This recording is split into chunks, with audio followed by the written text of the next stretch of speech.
Welcome to the History AI podcast, where the past comes alive with facts, anecdotes, and a dash of humor. Here are your hosts, Chuck and Marco. Hey everyone, welcome back to the History AI podcast. I'm Chuck. And I'm Marco.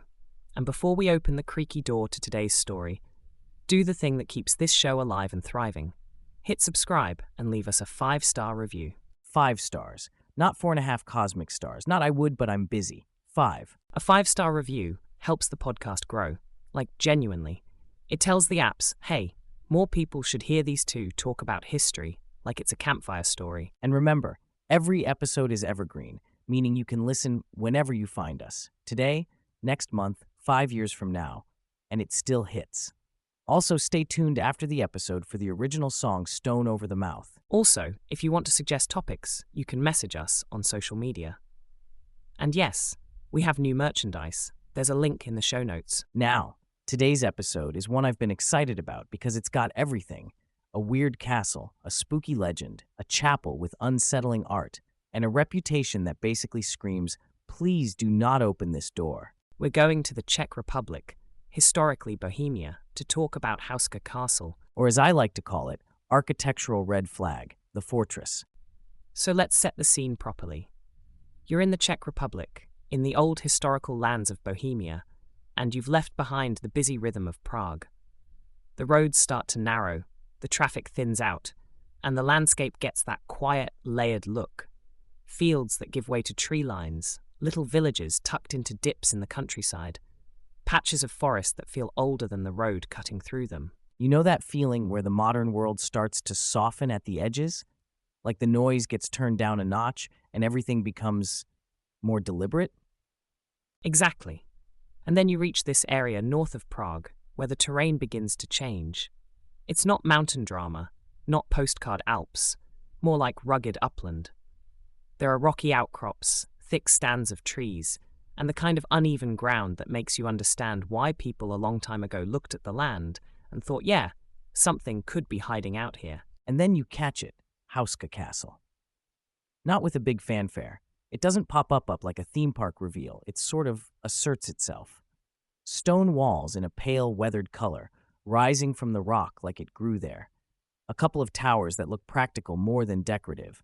It's got that medieval posture, shoulders squared, chin up, like it's been staring down centuries with the same expression. It's perched on a rise, and the first impression is that it feels isolated. Not romantic, solitary castle on a hill, isolated. More like, why is it here? Isolated.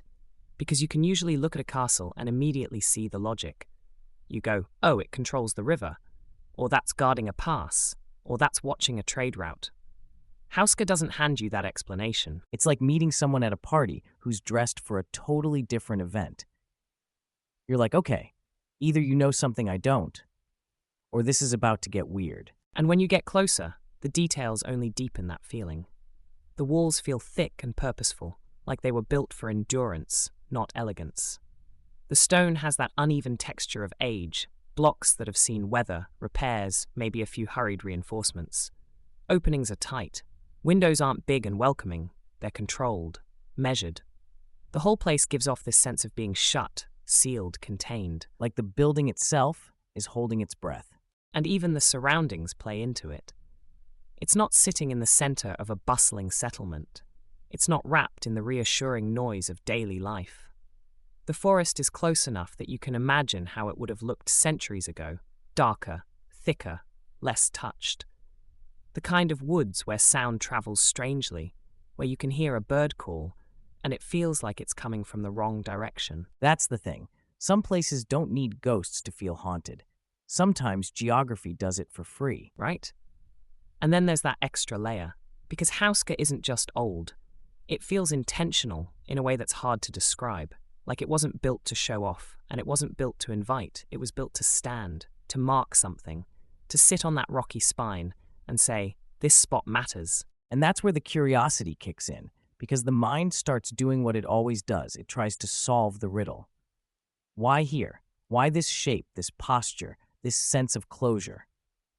Why put a castle in a place that, at least at first glance, doesn't seem to guard anything people normally build castles to guard?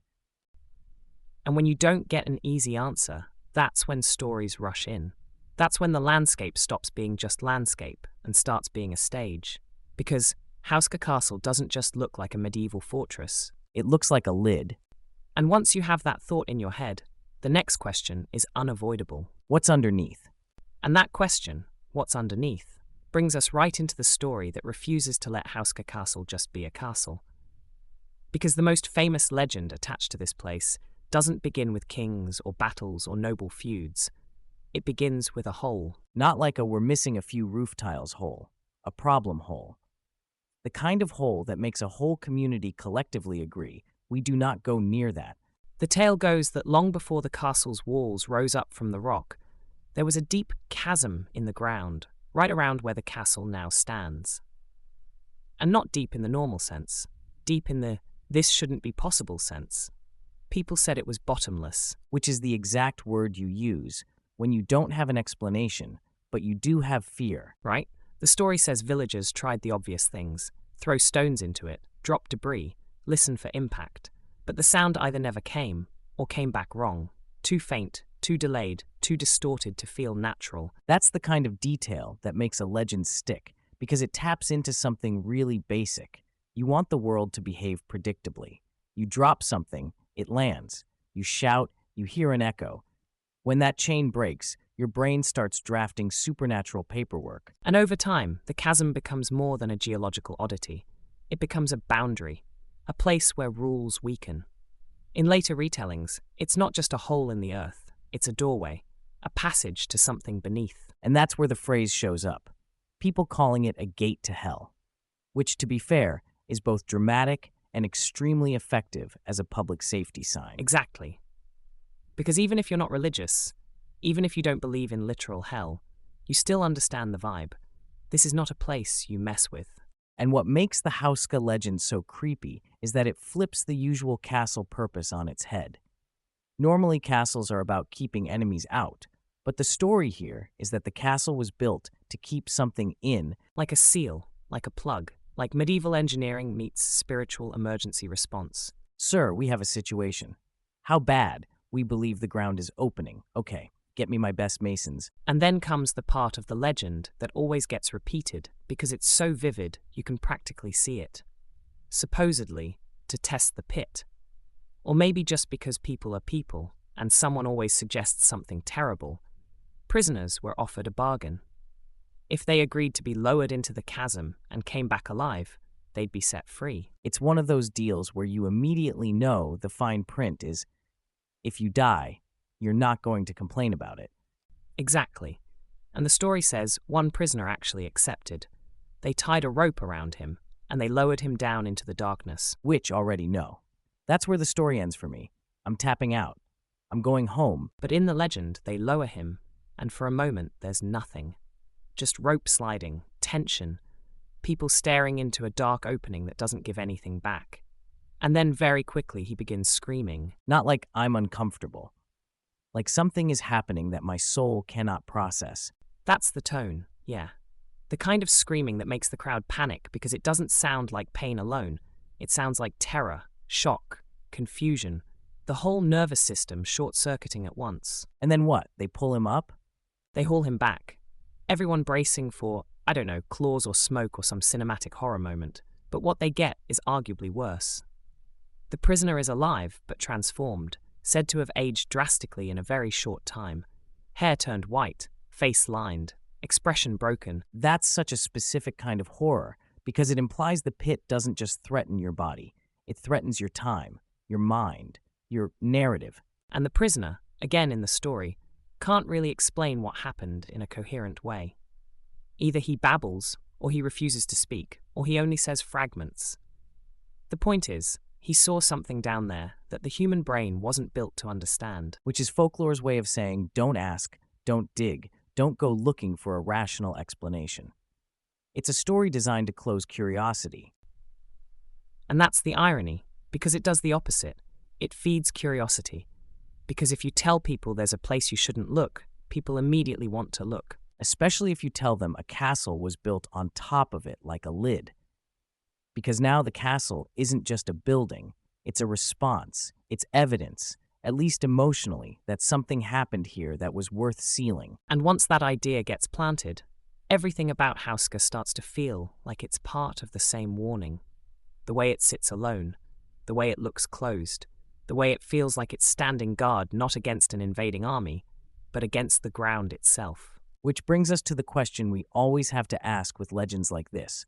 What's the historical reality behind the story, and what parts of the castle's real architecture help the myth take root? Exactly.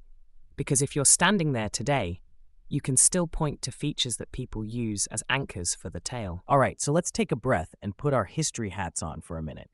Because as much as I love a good bottomless pit story, Houska Castle also lives in the very real world of medieval politics, power, and practical stonework. And the real history is, honestly, still pretty mysterious in its own way. Which is the best kind of history, because it means we can talk facts without killing the vibe. Exactly. So we're looking at a castle that's generally dated to the 13th century in the medieval kingdom of Bohemia. This is a region with rising power, competing nobles, shifting alliances, the usual medieval soup. Castles aren't just homes in this era. Their administration, their intimidation, their control. A castle is a signature written in stone. And they're expensive signatures too. You don't build one casually. You build one because you have a reason. Security, status, authority, or some combination that makes your accountants weep. Right. Which is why Houska's location keeps coming back as a puzzle. Because when people look at castles, they usually expect to see the logic immediately. That guards the trade road. That watches the river. That blocks the pass. But with Houska, the reasoning isn't obvious at first glance, and that gap is where myth loves to move in. But there are a couple of things we can say with more confidence. Over centuries, Houska changes hands. It gets renovated. Different owners leave their fingerprints. New additions here, repairs there. Changes that reflect whatever the priorities of that century happen to be. And that's important because it means the castle isn't a single frozen moment from the 1200s. It's more like a palimpsest, layers on layers. What you see today is the result of medieval foundations, later modifications, and the kind of wear that comes from simply existing through wars, weather, and human taste. Which is a poetic way of saying, people kept messing with it. Exactly. And this is where the legend grabs onto something really specific and tangible, the chapel. Because you can talk about a pit all day, and someone will go, sure, okay. But you show them a chapel that seems oddly placed, and they go, wait, why there? The chapel is like the myth's anchor point. Even if you're skeptical, you can stand in that space and feel how the story could grow around it. And churches and chapels in medieval Europe weren't just places to pray. They were statements of spiritual order. They were protection. They were legitimacy. And sometimes, without anyone needing to say it out loud, they were also a way of claiming or neutralizing a spot that felt wrong. Like putting a spiritual stamp on a location and saying, this belongs to the sacred now. Right? And inside the chapel, there's artwork, frescoes, that people find unsettling.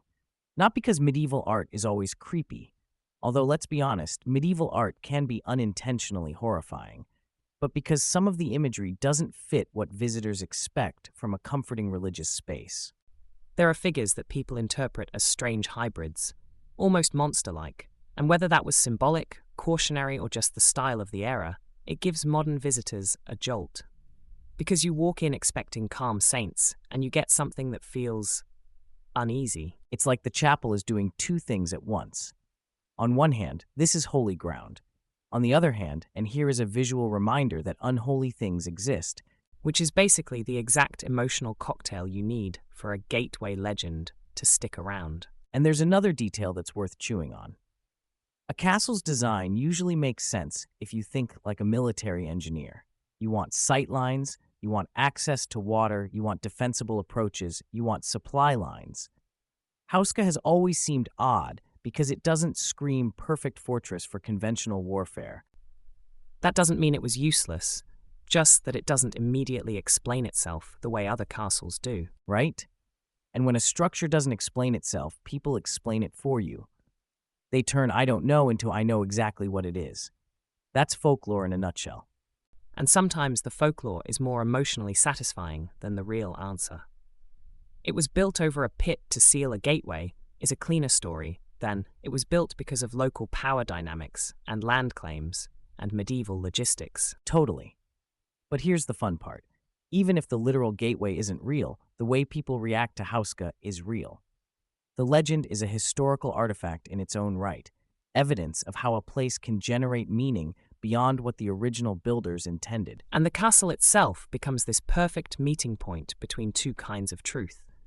The truth of stone and dates, and the truth of what a place feels like when you stand in it. Exactly. And now that we've got the what we can reasonably say on the table, the next step is figuring out why this particular legend, the seal the pit idea, has survived so well. Because lots of castles have ghost stories. Not all of them become internationally famous for allegedly sitting on the world's worst basement. So here's what I think is happening with Houska Castle. Why this story clings to it so stubbornly, century after century. It's not just that the legend is scary, it's that the legend is useful. It explains the feeling of the place in a way that history, on its own, sometimes doesn't. Yeah. Facts can tell you who built a wall, but they don't always tell you why a hallway makes your skin crawl. Exactly. And Houska has this rare combination of ingredients that practically begs for folklore to move in and redecorate. First, you've got isolation. Even when you know there are villages and roads nearby, the castle still feels like it's standing apart from ordinary life. It doesn't feel woven into a town. It feels planted. Like someone set it down and walked away fast. Right? And isolation is powerful, because when a place feels removed, it becomes a kind of blank screen. People project meaning onto it. They fill the quiet with story. It's the same reason an empty house at the end of a street becomes the haunted house, even if it's just empty. And second, you've got the architecture doing something psychologically sneaky. Houska doesn't read as welcome. Even if you go there as a tourist, there's this sense of closure, thick walls, controlled openings, an overall posture that says, I'm here to endure. Like the whole building is a fist. Exactly. And when a building looks like it's trying to hold itself together, or hold something else together, people start wondering what pressure it's resisting. That's such a great way to put it. A castle can look defensive in the normal way, like it's bracing for attacks. But Houska's legend makes you reinterpret the defensiveness as internal, like the enemy isn't outside. And third, you've got the best folklore fuel of all, a story you can retell in one breath. There's a bottomless pit. They built a castle to seal it. That's tight. It's efficient. It has a beginning, a middle, and a warning label. It's basically medieval clickbait, but in the best way. And once that core idea exists, everything else becomes evidence. The chapel, evidence. Strange paintings, evidence. Unusual location, evidence. Even normal creaks in old stone become evidence once your brain is primed. It's like when you learn a new word and suddenly you see it everywhere. Once someone tells you gate to hell, your mind starts highlighting every shadowy detail, like it's underlining a textbook. Exactly. And you know what else? Legends stick because they turn a place into a character. Houska isn't just a building you visit. In the story, it's a guardian, a lid, a seal. It has a job.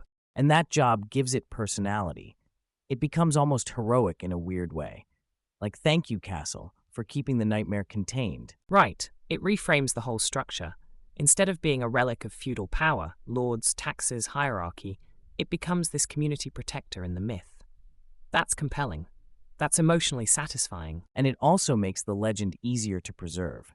Because you're not just repeating a scary story for entertainment, you're repeating something that feels like inherited wisdom, like local knowledge.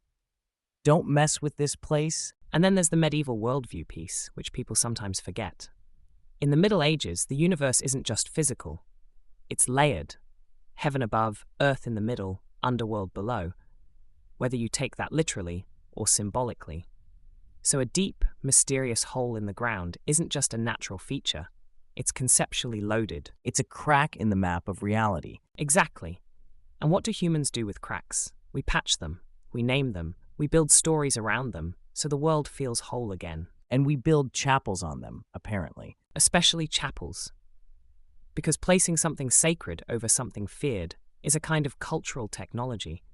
It's saying, we acknowledge this danger, and we're responding with the strongest symbol we have. Which, whether you believe in the supernatural or not, makes total sense as a human reaction. And there's one more reason this sticks. Houska's legend doesn't require you to witness anything. You don't need to see a ghost. You don't need to hear a scream. The story works even in silence.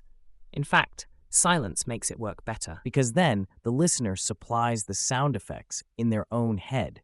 Exactly. Your imagination does all the heavy lifting. The castle just has to be old, quiet, and slightly out of place. And Houska checks every box. So the legend survives because it's not fragile. It's adaptable. Every generation can take the same bones, pit, castle, chapel, and add whatever their era finds frightening. Right? And that sets us up perfectly for the next question. If we step out of folklore and into practical possibilities, what might the pit have been? Why build here? And how do you separate, this is a spooky place, from, this is a place that became spooky because people kept telling the story? Okay, so let's do the classic move.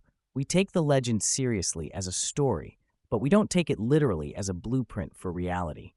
Because the question isn't just, is there a portal? The question is, what did people experience or think they experienced that made portal feel like the right word? And also, what about the castle itself makes portal feel believable the moment you hear it? Exactly. So let's start with the practical side. The pit at the center of the story could have been a lot of things that are genuinely dangerous without being supernatural. A sinkhole, a collapsed cave system, a deep fissure in the limestone. Something that looks like it goes forever, especially if you're standing there with medieval lighting, medieval tools, and medieval explanations. Which is basically a candle and vibes. A candle and vibes, yes. You drop a rock into a deep chasm and you don't hear it land clearly, and suddenly you've got the perfect recipe for bottomless. And if the hole is narrow or oddly shaped, the sound can do weird things. Muffle, delay, vanish. Nature can accidentally perform magic tricks. And once the locals decide it's dangerous, the stories begin to function like a fence. Even people who never go near it learn the warning. Right? And then the castle's location. People always say it's not guarding a trade route, it's not on the border, which is fair, but medieval reasoning isn't always visible to us now. Land claims mattered. Noble power mattered. Control of a region could be political rather than purely military. Sometimes you build a stronghold because you want your presence felt, not because an army is marching tomorrow. Plus, the landscape we see now isn't the medieval landscape. Roads shift, settlements rise and fall, forests expand and shrink. What seems isolated today might have made more sense in a different century. Exactly. But here's the thing, and this is where the legend hooks into the real structure. Houska doesn't just look defensive, it looks sealed. That's the emotion people keep describing. The walls feel like they're containing more than they're protecting. The openings are controlled. The layout gives you this impression of closed system. Like, it's trying to keep something from leaking. Yes, and that's why the castle becomes a character in the story. Not a passive haunted location where spooky things happen, but an active participant, a guardian, a lid, a cork pressed into the earth. Which is such a different kind of haunting. It's not a ghost lives here. It's this place is performing a duty. Exactly. It's like the castle is on night watch forever. And once you start thinking of it that way, every detail becomes personality. The towers aren't just towers, they're sentries. The chapel isn't just a chapel, it's a seal with a holy stamp on it. The thickness of the stone isn't just engineering, it's stubbornness. And the chapel imagery people talk about, the unsettling frescoes, that becomes like mood lighting for the legend. Totally. Whether those paintings were meant to warn, teach, symbolize, or just reflect the style and beliefs of the time, modern visitors walk in and feel the dissonance. They expect comfort. They get something that feels edgy and strange. And when you're already primed with Gateway, your brain goes, aha, proof. It's confirmation bias with a tour ticket. Exactly. And now we get to modern fascination, because the Gateway label is a powerhouse in the age of the internet. It's the kind of story that spreads effortlessly. People love places that feel like they come with a built-in dare. And you don't even have to be a believer. Skeptics show up just as much as enthusiasts, because skepticism still loves a good mystery. it's still a story worth testing against your own senses. Right? And every visitor adds another layer. Some people go and feel nothing, just a beautiful old castle. Others feel a chill, or a heaviness, or that prickly sensation of being watched that old stone corridors can manufacture all on their own. Then they tell the story, and the story evolves. And the evolution is the point. Legends don't stay alive because they're accurate. They stay alive because they're adaptable. Exactly. Portal is a flexible explanation. It can mean literal demons if you're inclined that way, or it can mean this place is psychologically intense, or this place marks a boundary, or even this place reminds us how thin our explanations are when we face the unknown. It's a metaphor that can wear different outfits depending on who's telling it. And here's the part I really love. Even if you decide the pit was geological and the castle was political, the legend still reveals something true. It tells you how communities relate to landscape, how humans respond when the earth itself feels unpredictable, how architecture can become a kind of cultural spell, stone arranged into meaning. So the question, is it real, becomes less interesting than, why did this story become the best way to talk about this place? Exactly. And once you ask that, Houska stops being just spooky castle content. It becomes a case study in how history and imagination braid together so tightly that you can't fully separate them. Which is perfect, because the last thing we should do is pretend the only valuable history is the part that fits neatly into a textbook. Right. The castle is real. The centuries are real. And the feeling people get when they stand there, that's real too. The legend is the bridge between stone and sensation. And with Houska, that bridge is built over a hole you're not supposed to look into. Which brings us to the fun part. If you did visit, what would you be looking for? What details would make you go, okay, I get it now, whether you believe in portals or not? And more importantly, would you go down the stairs if someone offered? All right, we've reached the moment every spooky episode demands. The hypothetical. The dare. You're at Houska Castle, you've soaked up the atmosphere, you've heard the legend, you've stood in that chapel and let your imagination do what it does. And then a guide leans in, very casually, and says, there's an access point. We don't usually show it, but want to see what's below? Absolutely not. That was immediate. I don't even like when a restaurant has a basement bathroom. You're asking me if I want to go underground in a medieval castle famous for possibly sealing the world's worst hole? No. My answer is no at the speed of self-preservation. Okay, but what if the guide is super chill? They've got a flashlight, they've got a hard hat, they've got paperwork. Paperwork makes it worse. Paperwork means this has happened before. What if they say it's totally safe, it's reinforced, and it's only a few steps down? That's exactly how every cautionary tale begins. Only a few steps, totally safe. We've done this 100 times. Those are famous last sentences. All right, new offer. You can bring a friend. I'm not dragging someone else into the underworld like I'm running a 2-for-1 special. Fine, you can bring me. Oh, so now it's a buddy system? Great. Now the legend gets 2 victims. I'm just saying, if the pit is real, and there's a chance, just a chance, that it's something geological, historical, measurable, wouldn't curiosity win? Curiosity wins when the risk is like, I might embarrass myself.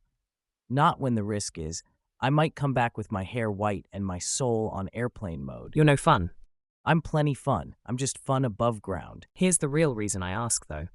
That question, would you go, is basically the entire engine of the Houska Castle legend. The story survives because it keeps poking the same part of the human brain that hates closed doors. Exactly. It's a legend that weaponizes curiosity. It dangles a mystery and then threatens you for wanting to solve it. That's the perfect loop. And it's not just about fear, it's about meaning. Because whether the pit was a cave, a sinkhole, a fissure, or something exaggerated by retelling, the legend is doing real work. It's a way of describing how a place feels and why people treated it like it mattered. That's the takeaway from me. Houska Castle is this beautiful example of 2 histories running side by side. There's the history of stone, who built it, who owned it, how it changed. And there's the history of storytelling, how people explained it to themselves, how they warned each other, how they made the castle into a character with a job. And sometimes the story history is the part that lasts the longest, because it's portable. You don't need documents. You don't need a map. You just need someone to say, "There's a castle in the woods built to seal something you shouldn't wake up." And then you pass it on. And every time you pass it on, you keep the place alive in people's minds, even if they've never been there. Which is why it's fitting that we're talking about it on a podcast. Houska isn't just a location, it's a campfire story with medieval architecture. A campfire story with excellent masonry. So if you ever find yourself near it, whether in real life or just in your imagination, maybe the right move isn't to demand answers. Maybe it's to appreciate the weirdness. To let the castle be what it is. A place where history and legend overlap so cleanly you can't tell where one ends and the other begins. And if someone offers to show you a staircase down, you go first? You run? Coward. A live coward. Fair. That's it for today's episode of the History AI podcast. If you enjoyed our trip into the eerie legend and layered history of Houska Castle, please subscribe and leave us a 5-star review. We really mean it. Those 5-star reviews help the podcast grow. They push the show out to more listeners. And that's how we keep making episodes like this. And remember, all our episodes are evergreen, so if you're just finding us now, go back and pick any topic that grabs you. You can listen in any order, and it'll still be a good time. If you've got a topic you want us to cover next, send it to us on social media. We love hearing what you're curious about, especially if it's weird, mysterious, or has a legend attached. And yes, there's new merchandise. Link in the show notes. Special thanks to everyone listening. Whether you're a long-time listener or you just joined us, we appreciate you spending your time with us. Truly. And if you can, help us out. Rate, subscribe, and share the podcast. And if you haven't left that 5-star review yet, it's one of the best ways to support the show and help it grow. Until next time, keep it curious, keep it historical, and maybe avoid suspicious holes in the ground.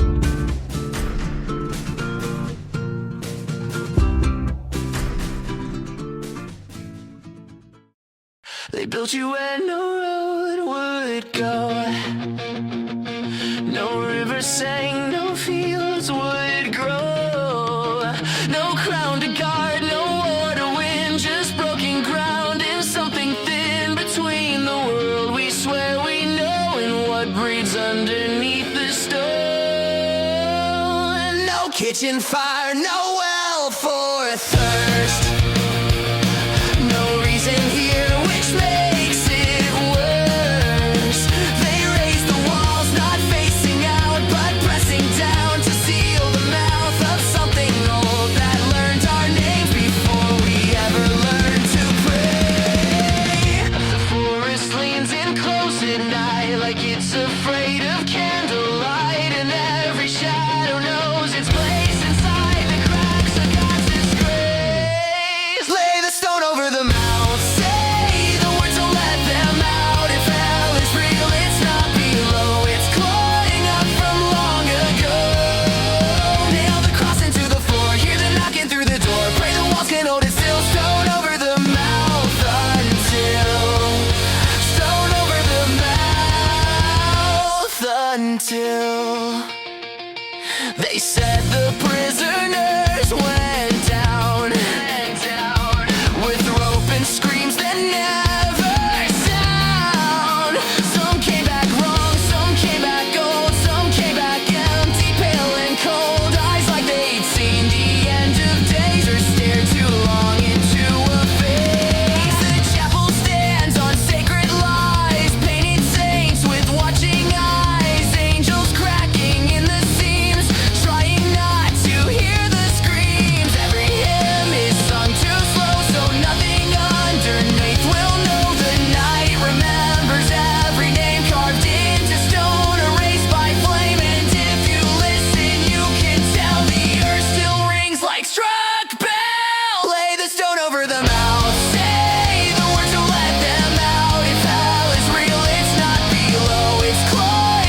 spread this